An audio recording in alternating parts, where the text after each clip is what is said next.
Այն, որ երկրորդ արհեստագործական ուսումնարանը միավորվելու է տեխնիկական քոլեջին, այս մասին կառավարության որոշում կա 2009 թվականից, բայց հանրույթն իմացավ 1 ամիս առաջ, այն էլ պատահականորեն լրատվական կայքերից մեկից։ Հանրույթի ընդվզումից հետո միայն նախարարությունից մասնագետ գործուղեցին, տեղեկացնելու համար, որ ուսումնարանը, ուր աշխատում են, մի ամիս հետո էլ չի լինելու եւ 40 մասնագետ անգործ է մնալու։ Այսօր այդ 40 հոգանոց հանրույթը դժգոհող ծնողների հետ հավաքվել է Շիրակի մարզպետարանի շենքի մոտ, որն է տրամաբանությունը միավորել երկու այնպիսի ուսումնական հաստատություններ, որոնք մասնագետ պատրաստելու հարցում չունեն ընդհանրություններ։ Սա առաջին հարցն էր, որ հուզում է հանրույթին ու ակնկալում էին պատասխան նախ Շիրակի մարզպետից։ Գյումրի քաղաքը, որ համարվում է արհեստների քաղաք, հիմա դնում են արհեստագործական ուսումնարան են փակում, միացնում են պարզապես մի հատ քոլեջի, որ մասնագիտությունները համատեղելի չեն։ Հիմնականում ուղղվածությունն է այլ։ Ուղղվածությունն այլ է, իրենք վճարովի են, երեխաները սովորում եւ հետո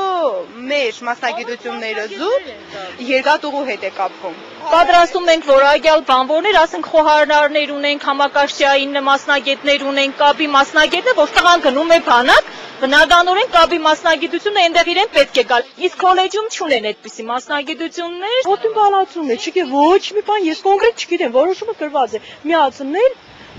վերամիավորել քոլեջին, բայց ինչ պատճառը չգիտենք։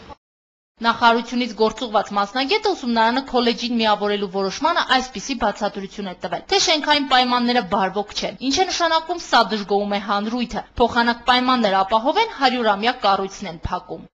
Շենքային պայմաններ, սանիտարահիգիենիկ պայմաններ, միակ պատճառաբանությունը սկզբում դա է եղել, իսկ շենքային պայմաններն անբավարար են, որտեղ կան այնտեղ մի քանի ընտանիքներ, որոնք անօտևան չեն, ուղղակի ապօրինի կարգով շենքը զբաղեցրել են եւ դուրս չեն գալիս։ Քաղաքապետն ու մարզպետը, եթե ժամանակին մտածեին շենքից այդ մարդկանց ընտանիքներին տեղավորելու, այսօրվա դրությամբ 300 հոգանոց կոլեկտիվը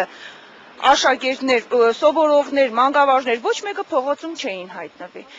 Միավորվելու դեպքում էլ մեր ուսանողները քոլեջում չեն սովորի, շարունակում են մանկավարժները։ Մեզ մոտ անվճար է, կրթաթոշակ են ստանում, իսկ քոլեջում հարկադրված են վճարել։ Այս պահին էլ, երբ կառույցը օպտիմալացման է գնում, դիմորդներ ունենք։ Այս պահին օպտիմալացում է գնում եւ այս պահին մենք ունենք 30-ից 40 դիմորդ, հենց այս պահին, որոնց մենք հետ ենք դարձնում, ու այդ երեխեքը վերադառնում են տուն ու ոչ մի տեղ դիմում չեն տալիս։ Քոլեջ իրանք չեն տալիս, որովհետեւ իրանք չունեն միջոցներ։ Երկու կառույցների վերամիավորումը անտրամաբանական է հատկապես այն պարագայում, երբ Գյումրիում բացվում է նոր արհեստագործական ուսումնարան։ Ինչու են հին ու փորձառու կառույցը փակում ու նորը ստեղծում, ովքեր են աշխատելու այդ նոր ուսումնական հաստատությունում։ Սա հերթական հարցներ, որ մանկավարժներն ակնկալում էին պատասխան մարզային կառույցի ղեկավարից։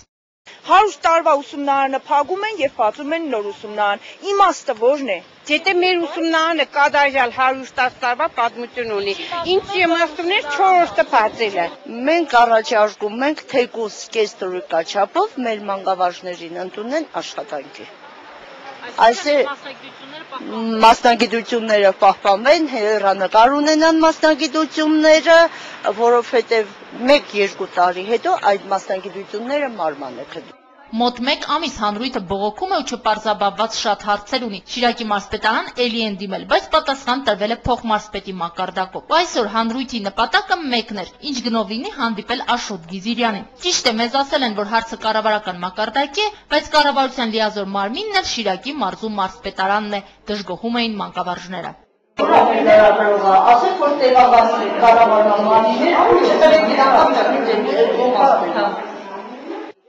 Շիրակի մարզպետը եւս մեկ անգամ չընդունեց բողոքող հանրույթին։ Նրանցից երկուսին միայն ուղեկցեցին փոխմարզպետ Սեյրան Պետրոսյանի աշխատասենյակ, ով էլ խոստացել էր ուսումնարանը վերամիավորելու այլ տարբերակներ մշակելու ներկայացնել կառավարություն։ Իսկ հանրույթը որոշեց արդեն իր հետագա քայլերը։ Պատասխանն այս չի բավարարում, գնում ենք Երևան։ Այս ամբողջ ընթացքում մարզպետանի շենքի հենց ներսում էլ բողոքի նամակ պատրաստեցին ուսումնարանում սովորող ուսանողների ծնողները։ Նրանք միանում են մանկավարժների ակցիային ու ասում են կբողոքենք մինչև վերջ։ Կրիստինա Մկրտչյան, Տիգրան Գասաբյան, Գալանյուս։